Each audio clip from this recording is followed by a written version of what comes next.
Isaiah chapter 37. When King Hezekiah heard this, he tore his garments, covered himself with sackcloth, and went into the house of the Lord.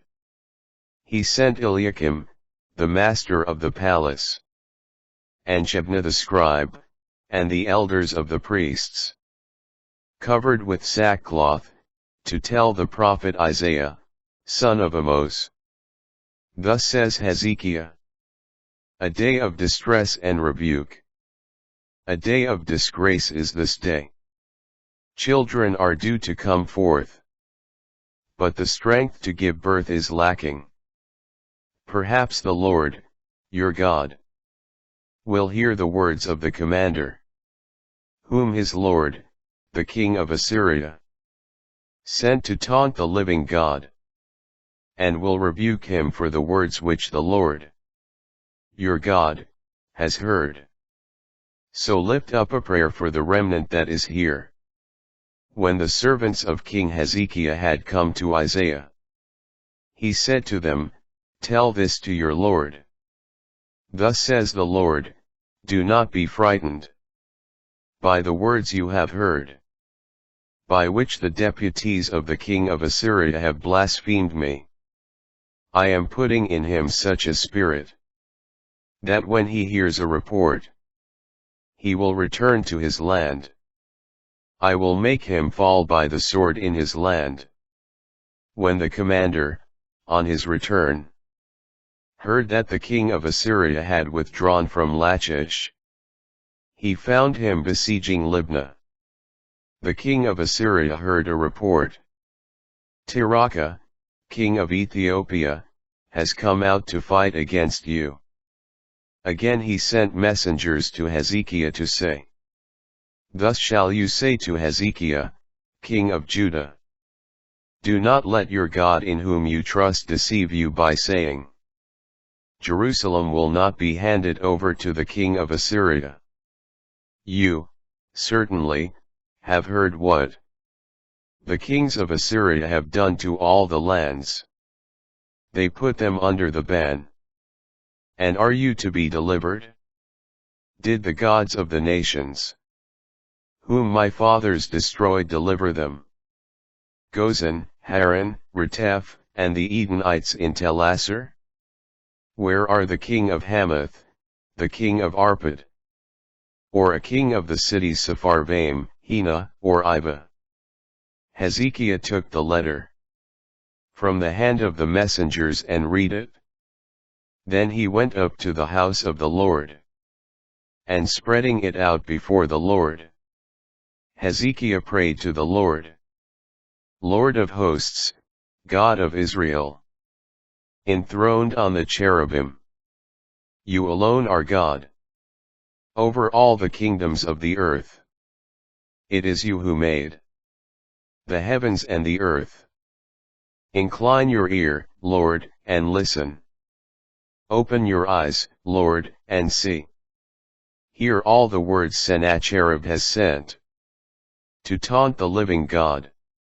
Truly, O Lord, the kings of Assyria have laid waste the nations and their lands. They gave their gods to the fire. They were not gods at all, but the work of human hands. Wood and stone, they destroyed them. Therefore, Lord, our God, save us from this man's power, that all the kingdoms of the earth may know that you alone, Lord, are God. Then Isaiah, son of Amoz, sent this message to Hezekiah. Thus says the Lord, the God of Israel, to whom you have prayed concerning Sennacherib, king of Assyria, I have listened. This is the word the Lord has spoken concerning him. She despises you, laughs you to scorn. The virgin daughter Zion. Behind you she wags her head. Daughter Jerusalem, whom have you insulted and blasphemed? At whom have you raised your voice, and lifted up your eyes on high? at the Holy One of Israel. Through the mouths of your messengers. You have insulted the Lord when you said, with my many chariots I went up to the tops of the peaks, to the recesses of Lebanon, to cut down its lofty cedars, its choice cypresses. I reached the farthest shelter, the forest ranges. I myself dug wells, and drank foreign water, drying up all the rivers of Egypt, beneath the solace of my feet. Have you not heard? A long time ago I prepared it. From days of old I planned it. Now I have brought it about. You are here to reduce fortified cities to heaps of ruins, their people powerless, dismayed and distraught. They are plants of the field, green growth, thatch on the rooftops, grain scorched by the east wind. I know when you stand or sit, when you come or go, and how you rage against me. Because you rage against me, and your smugness has reached my ears, I will put my hook in your nose, and my bit in your mouth, and make you leave by the way you came.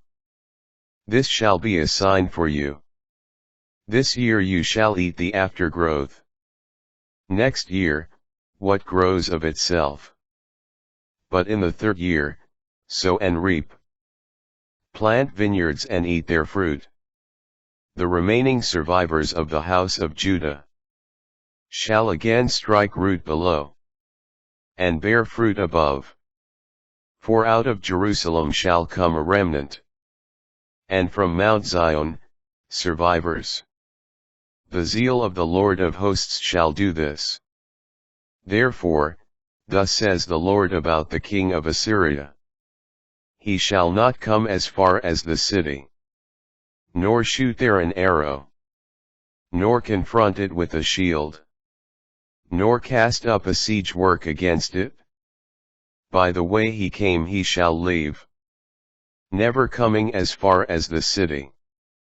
Oracle of the Lord. I will shield and save the city, for my own sake and the sake of David my servant. Then the angel of the Lord went forth and struck down 185,000 in the Assyrian camp. Early the next morning, there they were, all those corpses, dead. So Sennacherib, the king of Assyria, broke camp, departed, returned home, and stayed in Nineveh. When he was worshipping in the temple of his god Nisroch, his sons Adramelech and Sharezer struck him down with the sword and fled into the land of Ararat. His son Esarhaddon reigned in his place.